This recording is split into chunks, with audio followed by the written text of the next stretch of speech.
It's going to have to develop, Brian. We had a lot of kids played well, a lot of young kids that are, I think, ready to play, and I think our team understands that we're going to compete and let them compete on the practice field and play the guy that practices the best and gives us the best chance to win. So there's a bunch of positions that'll be that way this week, including quarterback.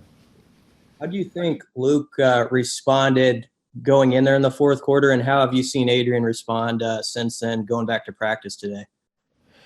Those are both great human beings and really good football players. We trust them both. We rely on both. They'll both handle the situation well, and I hope they come to compete. Parker Gabriel, Lincoln Journal-Star. Hey Scott, with Adrian in particular, I know it's never just one thing, but 12 of 27 passing the ball. What did you see just from an efficiency standpoint there, and what in your mind needs to get better to be more efficient throwing the ball? I talked to him about it. I think there just needs to be some decisions that are made a little quicker and more efficiently, and then a few balls that were just errant or out of bounds that needed to be put on the money. But for the most part, I think it's just processing information quickly, getting the ball out on time where it's supposed to go at a better clip, and just eliminating the plays that are killing us on drives, and just a couple plays here and there that'll kill you in a game. And one quick follow-up to that, if I might, just overall, what do you think of the tempo that you've played with offensively so far, and how much does the quarterback determine the tempo that you can play at offensively? Yeah, some of the tempo is the quarterback. Some of it is our decision to do that or not. I was impressed and pleased with how our defense has progressed these first two games, and part of the reason we haven't gone light speed around here is we didn't want to leave the defense on the field that long. I'm really impressed and happy with how they're coming along. That'll free us up to potentially get a little more aggressive with tempo and offense. Omaha World-Herald, Evan Bland. Hey, Scott, when you look back on the offensive penalties from Saturday, particularly along the line, to what do you attribute those, and were you surprised at how damaging each one proved to be for that given drive?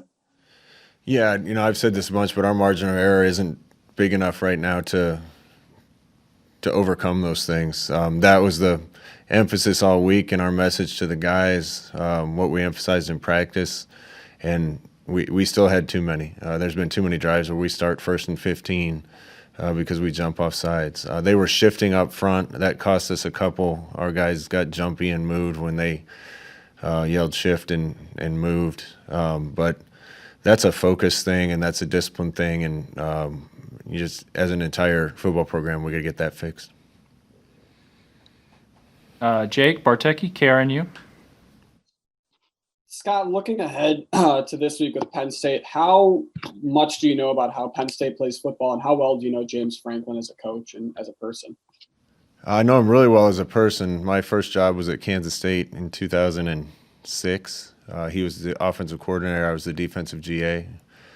So he and I are friends. I haven't watched him very much on tape going back just because we haven't played them. Man, they're a really talented football team. You look at their defensive guys and just the length and speed they have everywhere. They've had kind of some unfortunate things happen to them here at the beginning of the year. I know they weren't expecting to be where they are, but it's a really, really good team, really talented team we have coming in here. So would you say you think they're better than what their record shows to this point? Oh, I don't think there's any doubt. You watch the first game and give credit to Indiana, but Penn State pretty much dominated most of that game and just didn't come out on top. Thought they battled with a really good Ohio State team and just had some unfortunate things happen to them in the Maryland game, but I'm sure they're going to be hungry for us. Sam McEwen, Omaha World-Herald. Hey, Scott, how did you think Luke played in the last two drives of that game on Saturday? Well, Luke came in and did a good job. We had a play on 1st and goal at the 2 that we made a mistake on. he kind of got us in the wrong thing. That's a first game thing. Obviously, the interception is unfortunate. It's got to be a high ball, high and inside. So there's a couple mistakes, but Luke's personality in general, he's a spark plug. He's just got energy that exudes out of him, and I think people rally to that. And that's kind of why we did it. We felt like we needed a spark, and just his nature provides that spark. How do you get more efficiency in the red zone in terms of scoring touchdowns? Well, we got to work on it. We worked a lot on it this past week. Again, I give a lot of credit to Northwestern. I think at the end of the year they might end up being statistically the best defense in our league. It wasn't just us.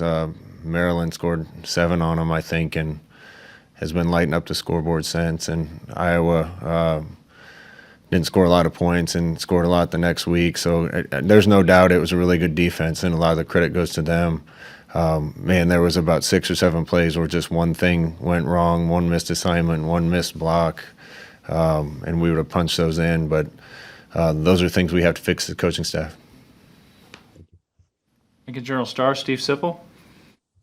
Scott, back to the QBs real quick. In your role, how can you help smooth what can be sort of a delicate situation on a football team? Yeah, I wish I had the magic answer for that. All I can tell you is I'm going to treat that position just like any other, and it'd be a disservice to my football team to play a player at any position if we had a player at that position that we thought gave us a better chance to win. So we just have to evaluate like any other position and play the guy that practices the best and is most ready to help us win a football game. Did you literally just kind of divide it up 50-50 with the ones, or do you go by feel in a practice? How does that work? Most through all of fall camp and all our practices, it was 50-50.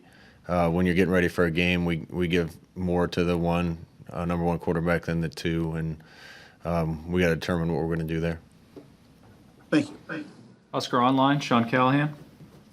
Hey, Coach, I was curious on Cam Jurgens. Is that a long-term deal, or are you hoping to have him back sometime this season? No, he'll be day-to-day. Day-to-day. And then when you look at that offensive line, how do you think Matt Farniak did? I mean, he's played right tackle, right guard, and now center. You just don't see that a lot. I mean, how do you think he did in his first game as a center, and how can he improve going forward there?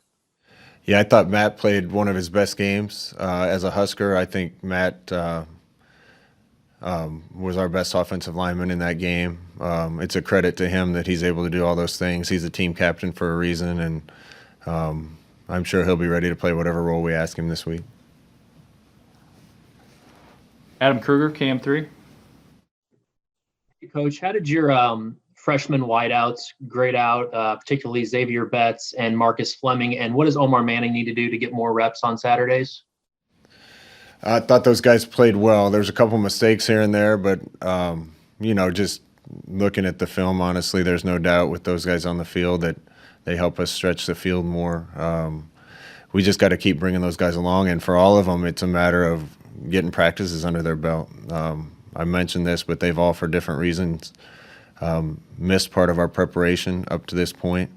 Now they're all up and going, so we're going to fast track and see how fast they can pick everything up, and again, evaluate the practice and play the guys that we think give us the best chance. But all those guys are coming along, and we're anxious to have them know the whole system so we can get them out there. Kevin Suits. Go ahead, Kevin.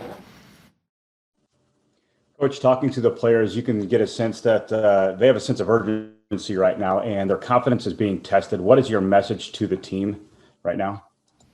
Well, I think they realize that's the situation they're in. Sooner or later, the scoreboard is going to show it. There's no doubt in my mind how much progress we've made. We just need to turn it into wins, and that game Saturday was as frustrating a one as I've had here because we had opportunities to be in control of that game. We could have won the game, maybe even should have won the game. That wasn't like playing some other games where I felt we were just outmatched talent-wise. We weren't in that game, and the guys are impatient, just like I'm impatient to get this changed. And I keep saying it, but once it turns, it's going to turn in a big way, and we need to have that happen soon. Mitch Sherman, The Athletic. Scott, defensively, what are you most pleased with that you've seen through 2 games? Probably starts up front. You know, we played Northwestern, I think, was leading the league in rushing going into our game, and Ohio State's probably one of the best teams in the country, and I didn't think we got pushed around up front in either game. The very least held our own. We're starting to get more speed on the back end and getting linebackers to plays, getting the secondary to plays. Haven't been a lot of busts where we're just giving guys easy things that have happened in the past. Haven't been any loafs where guys aren't giving effort. So we keep doing those things, and you know, our defense is good enough right now to help us win games or keep us in games, and we need the offense to put up points that correlate with the number of first downs and yards we're getting. KLKN, Andrew Ward. Hey, Scott, you kind of touched upon this with the players, but you took a lot of the blame on yourself on Saturday. How much pressure are you putting on yourself, to kind of turn this thing around here quickly? Too much. I'm always going to point my thumb at myself and not the finger at someone else. State of Nebraska means so much to me. This program is everything. This is my life right now, and doing everything I can to get this where everybody wants it as fast as possible. It certainly hasn't gotten there as quick as I want it to, but I haven't for 1 second lost hope and belief in where we're going and what we're doing. And just being around it every day and seeing the progress, seeing the talent that's been infused into this program, seeing us be competitive. Again, it's about turning the page and finding a way to win a game and then getting on a roll and getting some momentum. And I think once that starts to happen, we have all the pieces in the program that we need to win and win at a good clip. But nobody's more impatient than I am, and nobody's putting more pressure on themselves than I am. Parker Gabriel. Hey, Scott, do you, just like as a general philosophy, where you come down on sort of having a number of touches that you want to get particular players, and what do you need to do to maybe either manufacture or within the offense get more touches for Wan'Dale Robinson? Yeah, we need Wan'Dale to be a bigger part of the game plan, so we're going to do what we need to. We've had a lot of plays designed for him in first couple weeks, and it hasn't panned out, so we need to do a better job of that. He's playing a spot at slot where pretty much everybody I've had in my offense that I've coached has good numbers to big numbers. And it just hasn't happened the first 2 weeks, but in that spot, that's kind of the focus of our offense, that slot position a lot. And I think it's just a matter of time that the ball finds him in our normal offense, and we'll design whatever else we need to make sure that he's a part of what we're doing. Back to Sam McEwen. Go ahead. Hey, Scott, thanks for continuing to do this. Do you feel like your offense is playing with the swagger and the edge that your best offenses over the course of your career played with, and maybe how do you get them to do that if they're not? Not yet, and there's no reason that this group shouldn't. Part of that is what I'm saying about the whole team. We got to have a little more success. Let that lead to confidence. Let that lead to more success. Let that lead to more confidence. And in both our first games, we moved the ball well enough that if we capitalize, we get some things rolling, and it's easier to move a rock downhill than uphill. And we got to finish drives. That one thing, Sam, we need to make some more big plays, some more explosive plays. Too many of our explosive plays have come from quarterback runs, and we need to create some runs with the running backs. We need to create some plays downfield. It's hard to sustain and make 12-play drives go because one thing can go wrong or the defense can make a play. So we got to create some more big plays. We got the guys in the program now that I think are capable of doing that, and we just need some good things to happen to get that momentum and get rolling. Was it you that kind of made the call late in the game to put Marcus Fleming and Xavier Betts on the field and say, hey, let's roll with those guys and see if they can help us get down the field? No, that was the plan all along. The issue was, and that kind of hurt our tempo a little bit. I don't think they were probably ready to run every play in our game plan. So then it came down to, running certain plays with certain guys on the field and certain plays with certain other guys on the field. And we're going to be a really good team when all our guys are capable of running the whole thing. Then we don't have to substitute. We can have the best guys on the field all the time, whoever that is. But again, just because of some factors, those guys aren't quite, in our opinion, ready to digest and handle the whole game plan yet, and we're working to get there. Time for two more for Coach. Sean Callahan, Husker Online. Hey, Coach, can you just assess your running back situation? Were Ronald Tompkins and Ramir available, and what have you seen from Marvin Scott to kind of put him in that role? And obviously, what do you guys need to get out of Diedrich here going forward? Yeah, Ronald had missed a few practices, and so he wasn't available in the game really to us. Marvin's done. We talk about competition at the position, and we thought going into that game that Ronald had probably practiced, that Marvin had probably practiced the best, and we rewarded him. And I was impressed with him in his first few carries. He ran the ball hard, did a good job on some plays away from the ball, and that's going to continue to be a competition. Okay, and looks like last one for Coach Steve Sipple, Lincoln Journal-Star. Yeah, here's one. Is this a home field advantage? Do you get a home field is this a home field advantage game, Scott?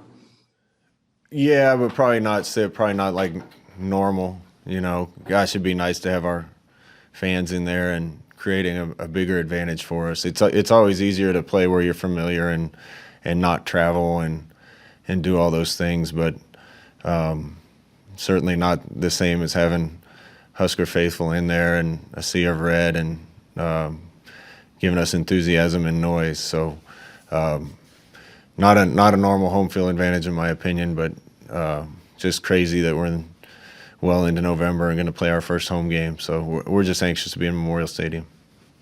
Did you feel like your energy was good? Your team's energy was good on the sidelines? You gauge that at all in your position? I thought it was good. Maybe not quite where I want it yet. But again, success kind of breeds enthusiasm, and enthusiasm breeds success. And we're fighting through a lot of things here, but we gotta get over the top and get this thing rolling. And certainly a tough opponent this week, despite their record, to make that happen. But boy, the guys are anxious for it to happen, and so are we.